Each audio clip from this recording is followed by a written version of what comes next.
Hello दोस्तों, मैं हूं दिनेश केवूरा। आप सबका स्वागत है घर हो तो ऐसा में।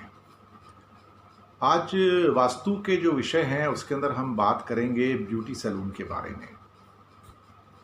बहुत सारे लोग हिंदुस्तान में, हजारों हजारों हजारों लोग इस बिजनेस में इन्वॉल्व हैं।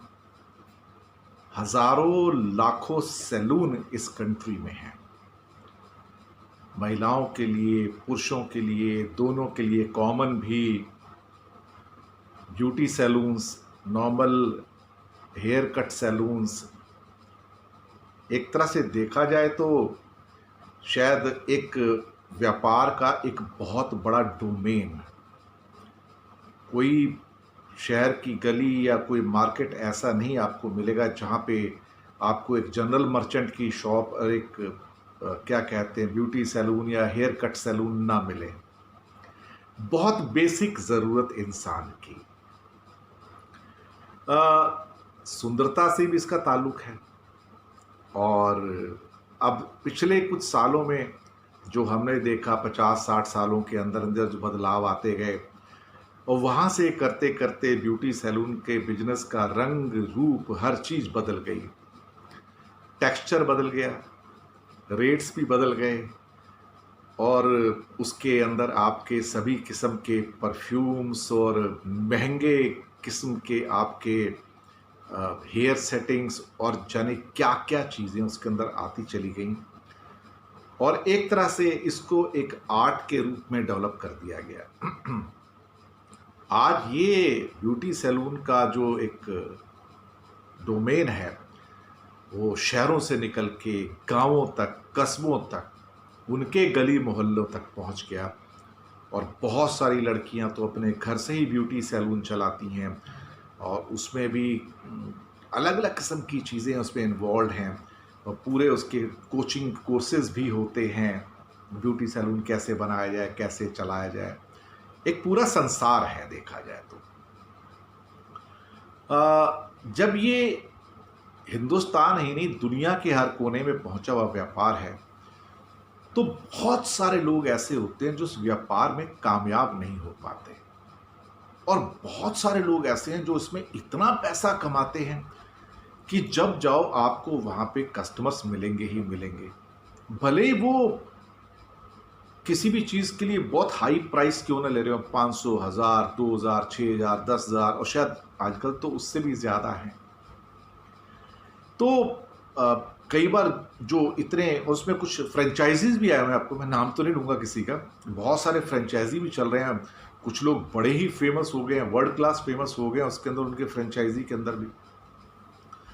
तो कई बार फ्रेंचाइजी भी फेल हो जाते हैं, और कई बार जो बाकी जो कॉमन आपके जो ब्यूटी सैलून्स हैं या हेयर कट सैलून्स हैं वो भी फेल हो जाते हैं।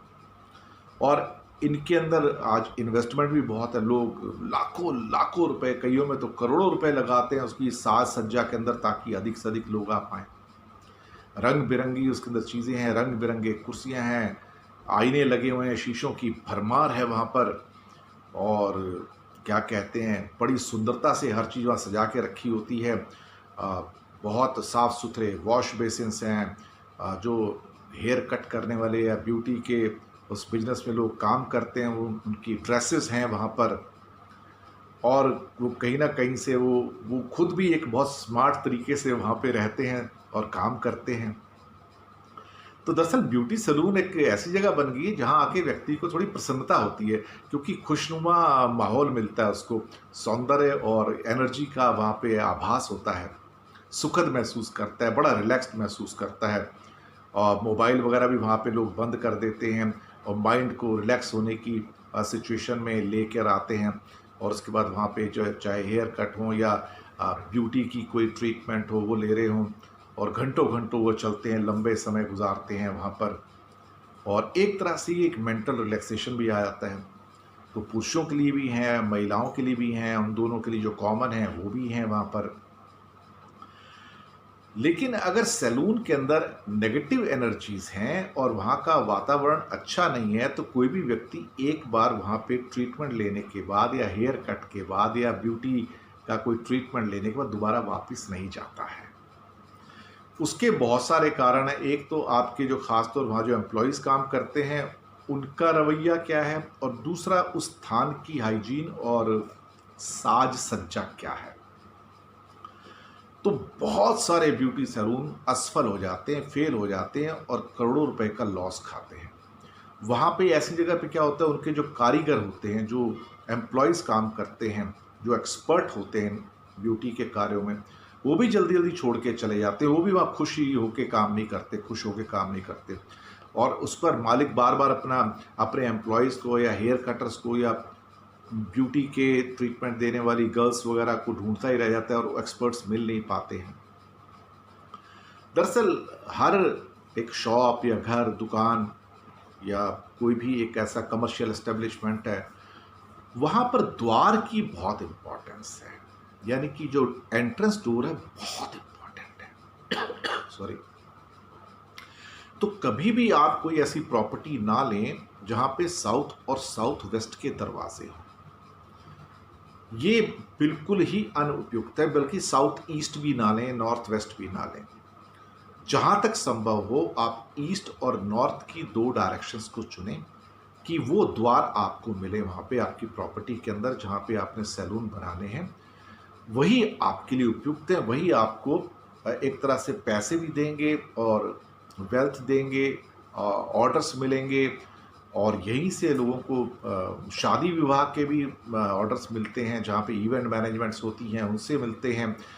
क्योंकि आज की डेट में जो ब्यूटी सैलून्स हैं वो इवेंट मैनेजमेंट का और वेडिंग मैनेजमेंट का एक बहुत बड़ा हिस्सा है, और उसके एक दुल्हन को सजाने के लिए आजकल तो दूल्हे भी सजते हैं, उनके लिए हज़ारों लाखों रुपए लेते हैं ट्रीटमेंट के, ये भी एक सच है।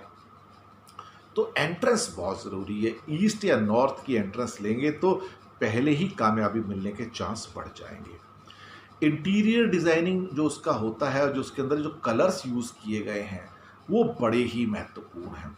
अगर आपने अंदर उसको रंग बिरंगा बना दिया और जहाँ दिल चाहा वहाँ लगा दिया, तो फिर आप समझिए आप बहुत बड़ा नुकसान खाने जा रहे हैं। एक तो अंदर कलर ऐसे होने चाहिए, चटकीले कलर ना हो, जो लोगों को पसंद आए। वो कलर्स हों जिसको देखकर लोगों को रिलैक्सेशन महसूस हो, लोग रिलैक्स महसूस करें, मेंटली रिलैक्स महसूस करें, ऐसे कलर्स हों। खास तौर से यहाँ पे आप थोड़ा सा समुद्री हरे रंग का कलर या नीला रंग या चांदी जैसा रंग या कुछ इस किस्म के कलर्स आप लगाएंगे, या नींबू जैसा पीला रंग हो गया, थोड़ा सा हरा, हल्का हल्का सा मटमैला भी चल सकता है, मिट्टी जैसा रंग, तो कि उसकी खुशबू अलग आती है, ये भी उचित है उनके अंदर। लेकिन अगर आप वहाँ पे बहुत गॉडी कलर्स यूज़ करना चाहते हैं तो वो कलर्स लोगों को रिपेल कर देंगे बाहर जाने के लिए।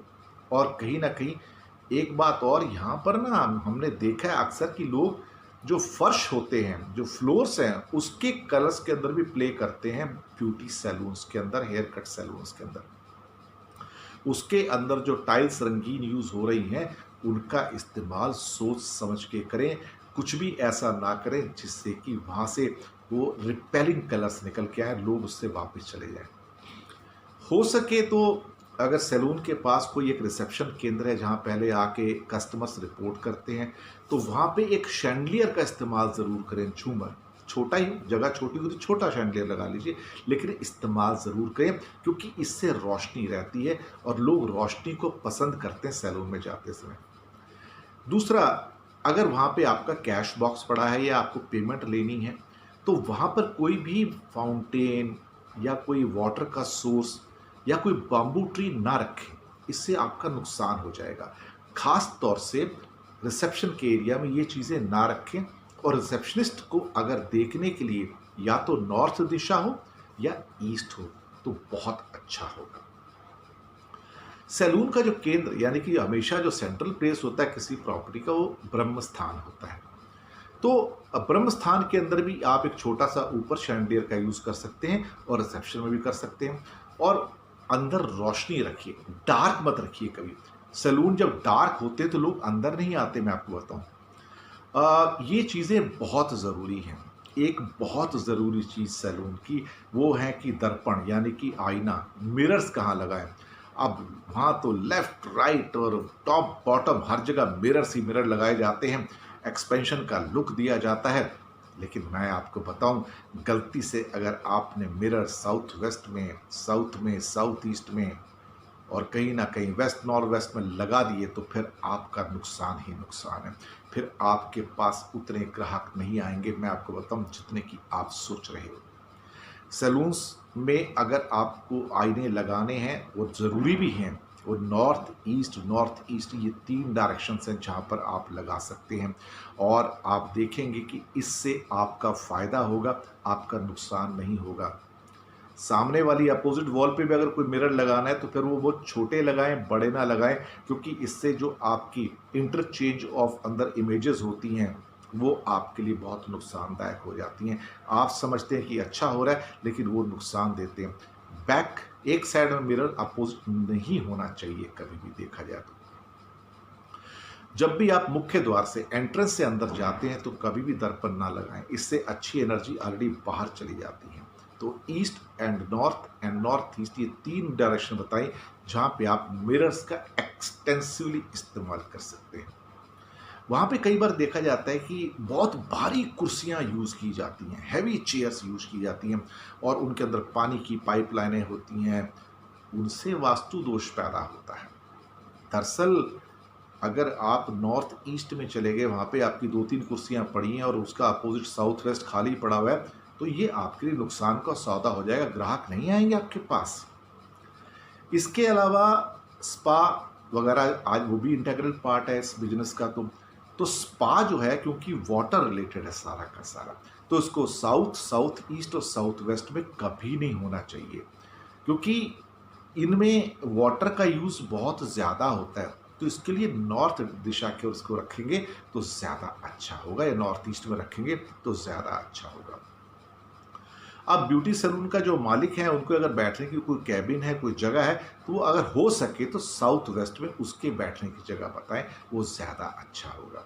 दूसरी बात, एक बहुत बड़ी गलती करते हैं खासतौर से ब्यूटी बिजनेस के अंदर, कि लोग अपने ऊपर सामान रखने के लिए एक मेज़नाइन फ्लोर बना लेते हैं या बहुत भारी कैबिनेट्स लगा लेते हैं और आप खुद कैबिनेट के नीचे बैठे हुए हैं, खासतौर से या तो रिसेप्शन में या जहां मालिक बैठा है। मुझे लगता है कि ये अत्यंत हानिकारक है, इससे आपका बहुत नुकसान हो जाएगा। ऐसा बिल्कुल करके ना बैठें।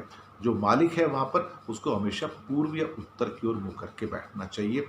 और अपने वहाँ पर जहाँ साउथ वेस्ट में अगर वो बैठे हैं तो वहाँ पास में पानी का फाउंटेन वगैरह कुछ ना रखें, बहुत फाइनेंशियल लॉसेस होंगे आपके।